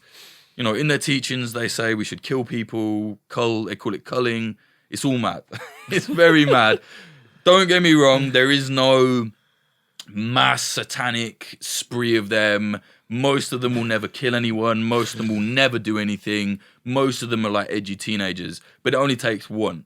You know, there was one in Britain recently. He's been arrested like twice for like paedophilic stuff. He runs his own little, they call it Nexion, so he runs his own little cell in Yorkshire. It's nasty, you know, it's disgusting. It's horrible stuff. And if you don't think it's real, Jake has interviewed one of them. Yeah. It's on his channel. I listened to it. Weird, isn't it? Do you want to tell the people what his philosophy is? Oh, God, I don't even know if he knows. So the thing is, they try and like jump through all these weird hoops. It's this thing of like, anyone that's not us is too dumb to understand, you know, and they'll try and say, oh, Hanrahan, you're wrong about this, you're wrong about this. And I said, all right, look, come on the podcast, we'll talk then. And there's a lot of stuff where it's like, I'm not wrong, you're just trying to spin it a different way. And certainly now they're trying to spin it differently because they're actually really worried that they're going to get designated a terror group, because that's going to fuck up a lot of stuff for them. So they're now trying to say like, oh, we're not actually Nazis. Like the guy that was doing it, I'm interviewing, he's like, we're not Nazis. I said, mate, like I'm looking at your website, you have a picture of Hitler on it, and they refer to Hitler as what is considered like a god. And it's like, you do look a bit Nazi doing that. And they argue that no, it's the philosophy of National Socialism because that's the most morally reprehensible thing in society. So we like whatever's anti-moral, right? But then I said, well, but this specific guy said he's against the paedophile stuff because there is a fringe part of the Order of Nine Angles, not all of them, but there is some of them that literally condone that. Yeah, it's just right, like the most disgusting shit ever. And they're like, well, it's pure evil, and if you can be, they kind of believe that to be pure evil, you ascend. If you can ascend all like morals, you almost become a different being. It's kind of like the Nietzsche's like Ubermensch mentality, but the most fucked up evil version of it. You know what I mean? Yeah. And yeah, man. But then I said to him, well, you said you're against, you know, the paedophile aspect of it. He said, I am. I said, well, that's the most morally reprehensible thing. You know what I mean? So then he's like, you know, like he couldn't really. He was kind of. He didn't really know what to say. Now, in a way, you know, he doesn't speak for all of the Order of Nine Angles. They say, oh, no one is actually a member. It's an ideology you take on, but that's just semantics, you know. If you take on the ideology of Christianity, you're a Christian. If you take on the ideology of Islam, you're a Muslim. You know, you can't say, oh, you take on the ideology of 09A, but no, there's no members. Of course there's members, you know. And they have a hierarchy, so therefore there are members. And I know that, you know, they've influenced, well, there's actually been some recent cases in Britain. I think it was like the youngest terror arrest recently. I think it was this year. I think the lad was 13 years old, far-right kid. I think he was planning a shooting or wanted to build a bomb, one of them things, yeah. And they found 09A literature on his computer. Bloody hell. Yeah. So it's, you know, it's because of the far-right stuff. They're now a part. It's like a new culture of far-right stuff. I call it like esoteric, like Nazi apocalyptic stuff. Like it's like apocalyptic Nazi occult. It's all very like, it's a scene, right? Like if you're like some little fucking fascist and you're like, you know, you've got a few brain cells short, you're gonna be like, oh, that's cool, you know, like that's the edgiest thing. It's like in my school, like some mad kids are like Slipknot, cool, like Slipknot's cool, whatever, but I was like, whoa, man, them kids are fucking mad. Like, now it's like, in the new age we're in, these kids are now going for that. Most of them will probably go out of it, but some of them won't. And some of them will plan terror attacks, you know what I'm saying? So the guy you interviewed then, how did that come about and who was he? Well, I'd done like a few... I'd seen a lot of nonsense online about the Order of Nine Angles. There's a lot of people trying to make it seem way bigger than it is. There's all these conspiracy theories to it. And like, I'm like, look, it's mad enough as it is. We don't need to add bullshit to it. And when you do that, you just make all of us look stupid. So I started being like, right, here's some proper, like, you know, work on it. I had a good friend of mine, a BBC journalist called Daniel D. Simone. He's done loads of work on it, more than I have probably on Order of Nine Angles. So he came onto my podcast, Popular Front, and yeah, we spoke about it, talking about how they've influenced terror attacks and stuff like this. We did all that, and then obviously they wrote like a response on their website, like, you're so wrong, like everything you said is wrong, you're shit journalist, you know, I get this all the time. Like, all right, cool, whatever. So I just messaged them and said, look, why don't you come on then? Oh, what? So you can do what? I said, look, I'll unedit it. The thing is completely unedited. I said, say what you want, but I am going to challenge you, you know what I'm saying? You're not just going to, this is not your PR moment. but like, you know, you come on the podcast and you can say what you want to say. So they said, all right. In the end, they sent someone. And to be honest, like, I don't think he did himself too many favors. Like, you know, if you listen to it, he kind of comes across pretty bad. You know what I mean? Like, he basically advocates for murdering people for sacrifice and says he wants to ruin people's lives. And, you know, and it's like, it's not a good look. But that's how it kind of came about. You know, I was just really open with them. I said, look, I'm not playing no tricks. Come on, if you don't, do if you don't, do if you know, whatever, do what you want, it's up to you. So they did, they said, yeah, all right, they came on, so yeah. And what was his nationality? Wasn't he like Czechian or something? Yeah, I think it was from Serbia. Serbian? Yeah, I think so, yeah. I mean, I don't know exactly. I think he mentioned it in the episode, I can't remember, but I think Serbia, yeah, he was definitely... In Eastern Europe, they got a few, I don't know, more active cells. In Romania, they had a really interesting group where they would actually film their own, like, rituals. And they would put it out on the internet, and there was... Have you seen any of that? Huh? Have you seen them? The yeah, rituals? yeah. Well, they took all the videos down. What happens in the rituals? Well, it's not a lot. I mean, they kind of dance around in these like black gowns. You know, it's kind of like, it looks like kind of cheesy, to be honest. You know what I mean? It's a bit like what every Hollywood actor would think a ritual looks like. But they kind of dance around. They burn a candle. You know, stuff like that. But what was interesting to me was like, you know, we're in an age where nobody can be bothered to do anything but like Instagram. People will literally spend 3 hours scrolling. So when I was looking at it, I was like, well, they've actually managed to get like 5 or 6 people out into the woods in the middle of nowhere. They're filming it. You know what I mean? I was like, okay, so there's some effort has gone in there. So there's some level of tangible belief system there. So then I started looking into that group. Then I found the Italian group. And they are like... I mean, anyone can go online and look at this. If it wasn't for all the literature, I would have just shrugged it off. There are thousands and thousands of pages of very detailed, intricate writings on this group. Like, it's just unbelievable. I think I did a sweep on their website, and there was like over 1,000 PDFs, some of which are like 300 pages long. Like, and it's filled with stuff. Some of them are travel logs. Like, there's one, I read one the other day where there's like an Italian female group of 09A. They do, because in the 09A, to pass certain levels, you have to go and do all this weird stuff, live in the forest, not eat for 40 days, you know, all this mad stuff. Some people have actually been doing it and documenting it. Wow. Yeah, like, so it is, there are some elements to it that's real. I mean, maybe all the people that have done that could fit in this room. That's not a lot of people. But with all the Nazi stuff, the militancy, the killings, I just was like, this is mad interesting, man. You know what I mean? Was there any documentation of them doing sacrifices then? Well, they claim that they've sacrificed humans. And I've not seen one speck of evidence to suggest that they ever have. Now, the way they get around it is they say, oh, you can do it. It can be done in an accident. You can accidentally kill someone. Like, that's a good way of doing it. And so they'll say, oh, yeah, this guy died in a car crash. That was us. I'm sure. You know what I mean? And we do live in a day and age where if you, I don't know, you cut someone's brakes, you're going to get fucking found out. Like, you know what I mean? The police know. So I've not seen a single speck of evidence that any of them have done a murder. Now, I think, actually, that's a lie. The guy in Canada that I said murdered someone, yeah, he killed someone. But I don't know, did he do it as a sacrifice for the Order of Nine Angles, or did he do it because he's a far-right guy and he saw a Sikh and wanted to kill him? You know, we don't know. Because these are not like human sacrifices where they kidnap them, take them, surround them. It's not eyes wide shut. You know, what they say is just do it like slyly, kill someone slyly, push them in the river. Now, I've seen, there was one guy who was emailing me recently. There is some like weird things where it's like, oh, that's a bit odd. You know, you see, oh, maybe that's something. But again, you know, I'm a journalist. I'm not a conspiracy theorist. And like, I need hard evidence to say, oh, yeah, it is. And there's not a shred of evidence that an actual, like, organized sacrifice took place. Now, I think maybe there has been, but I haven't seen it yet. You know what I'm saying? And I don't think, look, maybe there has been because someone is that fucking tapped to do it. Maybe, you know, like I said, there's a lot of people in Romania or in Eastern Europe. It's probably maybe easier to get away with something like that in a remote part there than it is in London. You know what I'm saying? So maybe they have done that. But then there's this other clause, which now some of them say culling, which is you're meant to kill someone for 09A. Now it can be perceived as ruining their life. So you're not actually taking their life, you're ruining their life.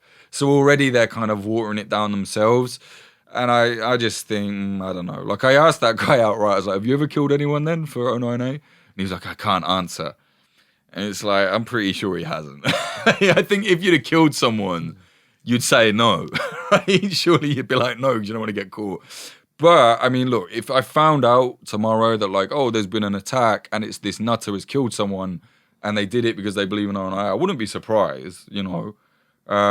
It's not some, I know there's a lot of there's a new resurgence of satanic panic now, but there's hard evidence that the O9A exists, and in their teachings themselves, they say that you should kill people, and many neo-Nazi groups linked to them, like, many people have actually killed, you know what I'm saying? So you could link it in that way, but it's not a direct sacrifice, if you know what I'm saying. Have you studied any other satanic organizations? Not really. I mean, I've looked into other stuff. I mean, I looked into a lot of the stuff in the 80s, and a lot of that just seemed to be like satanic panic. You know what I mean? I think America was saying, like, does your kid listen to Black Sabbath? Carefully, might be a satanic guy. I think, I know that there's some weird shit goes on, like, obviously, especially with, like, rich people. Like, obviously, we saw it with Epstein, right? All of that stuff is, like, so disgusting, and there's no way that it stopped with Epstein. You know, we're seeing it. But the way I see it is, like, I worry that some people are too quick to turn it into something more extravagant. Because, look, things that are extravagant are fun, they're exciting, right? When it's sensational. I get it, I get why people do it, but it's like, actually, there are very real victims to this. Just calm down, think about them, don't go into a snowball, and let's focus on this, right? I know you've done stuff on it, right? It's like the victims, it's already bad enough, and it's like, let's focus on that. And I have no doubt that Epstein stuff goes much further. I mean, come on, it's clear, like, you're talking about, like, a fucking elite pedophile sex trafficking ring. 5 years ago, people would have been like, oh no, don't be ridiculous. Lo and behold, it's happened, With all the most famous people in the world that we know of and grew up with. Right. And if you want more than that, my new book just came out, Who Killed Epstein, Prince Andrew or Bill Clinton? Available worldwide on Prince Amazon. Andrew. What a little shit he is, eh? God. That interview was hilarious. That's another thing, though, that, like, sickens me, though. I think, like, Prince Andrew is so closely linked to that. And the British media is kind of just like, oh, well. It's like, I mean, not discounting, I forget her name, but the female reporter that did that incredible interview with him, and just, like, absolutely, the BBC one, right? Emily Maitlis. That's it, right? Destroyed him. Like, what she did there was a masterclass. She's great. But, like, other than that, you would think it's a bit more important. Like, people should still be on it, I think. But I don't know. I don't know what it is. Maybe it's like jingoism. People love the royal family too much. I don't know. They're worried that the royal family won't give them the news stories if they go against the Queen's favourite son. Yeah, I mean, look, the Queen stubs her toe and I get a fucking alert from BBC News. It's like, Meghan Markle, it's like all this focus on her. It's like, hang on, there's a bloke literally directly linked who was admitted to hanging out with a convicted paedophile sex trafficker after he was convicted, and you want to kick off with Meghan Markle.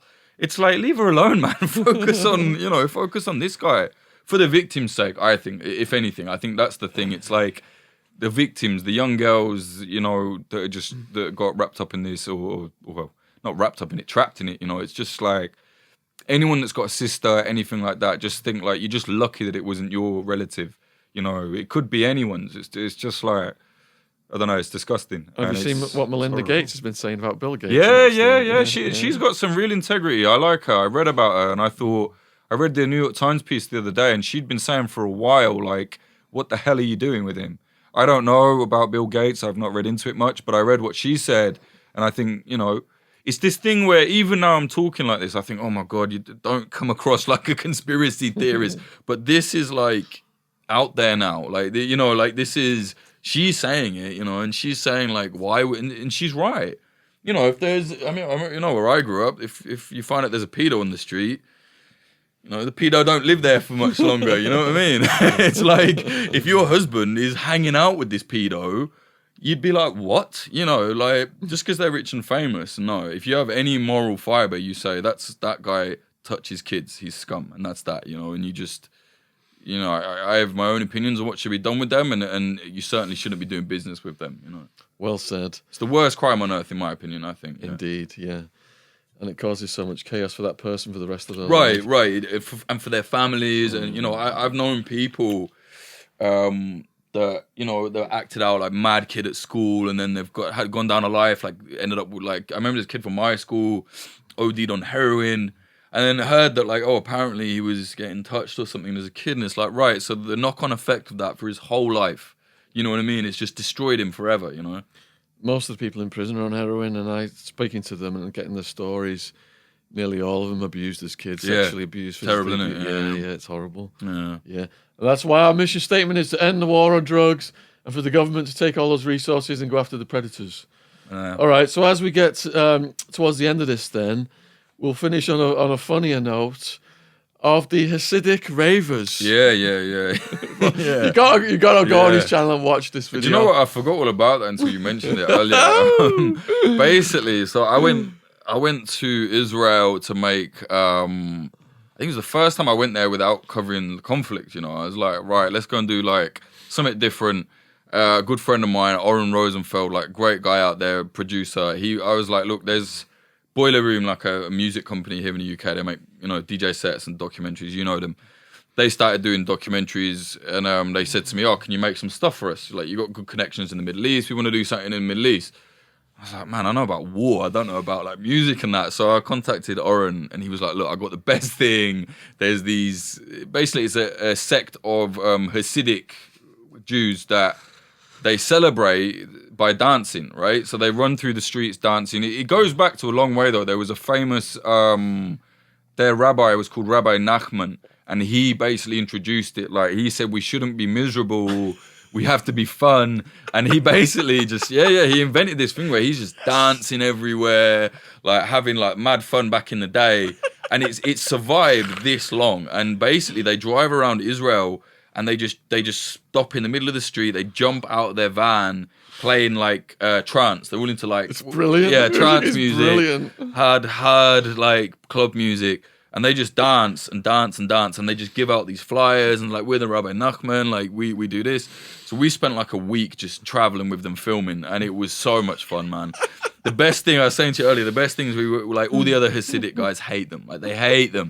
And we go to this like really like, sacred synagogue up in it was near the Golan Heights actually. And we went up there. And the Rabbi Nachman like turn up, music banging, their fist bumping the whole way, and they got like they got the I don't know, the dreads. I don't know what you call them. I don't want to be offensive. I don't know what you call them. But the twirls. They wear all the Hasidic stuff, but they've also got like shades on, and they wear trainers, and they're all dancing around, and everyone else at the synagogue just like hates them. Like, and I like people like that. People that kind of. I don't like overly pious people, like in any, not just religion. I like people that rub people up the wrong way, and I love these guys. And a lot of them, we found out are from like very poor backgrounds. They're from like literally like the hood in Tel Aviv. I remember we actually went to where they record their music, and there was this guy comes running around the corner like some criminal. He had a knife. And we were like, what the fuck? And he's like, have you seen my whore? And we were like, whoa, like, who the fuck are you? Like real rude. And I was like, fuck you, man. He's like, no, like basically he was a pimp. And he like some girl had ran away. And I was like, this is like the maddest, sketchiest area, man. I was like, fuck this guy. And that's where they lived, most of them lived there. So they're from like real like kind of hood background. And a lot of them were like in trouble or whatever. And then they found Rabbi Nachman and they were like, that's fun. And actually what they do is like really positive, they're all about spreading happiness. Sure, they're like very religious, they were trying to get like saying to me like, you should convert. It's like, no, I don't want to, thank you. Like, I don't want to, but they were nice guys, like really nice guys. And it's unfortunate the doc never went out because there was some like dispute with Boiler Room, some like very minor detail. It got put on the back burner and then, it just never happened. But I myself put like a little trailer out, and this is what you're referring to. And I mean, link to trailer will be in the description. Yeah, box. You can't watch that and not realize that would have been an amazing documentary. And that is the way to live. Yeah. Happiness, dancing, and trance music. That's the meaning of life right there. Yeah, great guys, man. Very fun. Didn't you go swimming with them? Yeah. So that's thanks for bringing that up. So they went to I don't know much about Judaism. I don't want to offend anyone, but a mitzvah, I think.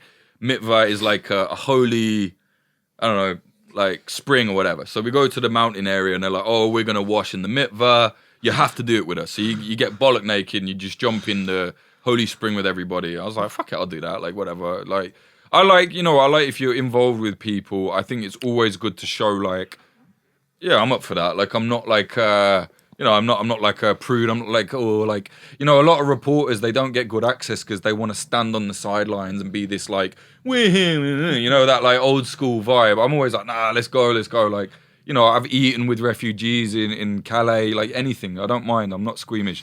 Not that I would be. It's some of the best food I've ever had. but you know what I mean? I don't mind getting stuck in. So I said, fuck it. All right, I'll come for a naked swim with all these mad guys, So we drive all the way to this ancient mitzvah. They said it's never, ever run out. It's been going since God came. Get there, it's dried out. All the water's gone. So I was like, are you sure, lads? And they were like, it's not this one. So we drive to another one. And like the one we were at was like rocks. It was a like natural spring, but something's happened to it. I don't know, maybe a rock blocked it, whatever. Then the next one we get to, it's like there's concrete, there's rebar poking out, there's like graffiti sprayed on there. I mean, it don't look like a pool. It's like a bomb has hit the ground or something. I was like, all right, whatever, man. Like, I looking at the water. I said, you guys sure this is legit a spring? And they're like, of course, this is what we're talking about. Even they were like looking at each other, and I thought, whatever, man. Like, I don't want to be rude. I'm not, I don't want to. I said, fine, I'll do it. It was in the middle of this weird kind of like, I don't know, like olive field as well, like orchard. It just was weird. The whole thing was off. So we got in the pool, me and the cameraman as well. It's really nice guys, filming with this Australian cameraman. We get in and I remember they said you have to put your head under. I remember seeing this fucking baby wipe like go past my face. And I thought, this ain't ancient water, this ain't holy water, man. So I was like, fuck that, man. Got out. Everyone get dressed. Oh, it's all cool. And I was looking. I said, I don't know about this. Whatever. I thought, I don't know. Maybe it came out of someone. Whatever. Maybe it covered someone's foot. Then we go meet the rabbi. He was a really cool guy. He had this really beautiful bit of land in the middle of nowhere where you can see out throughout the whole thing. And the guys are like, oh, that's where we just were. And then I realized if you follow it, there's a waste processing plant, like, I don't know, 100 yards from this thing. And if you look, the pipes go in the ground.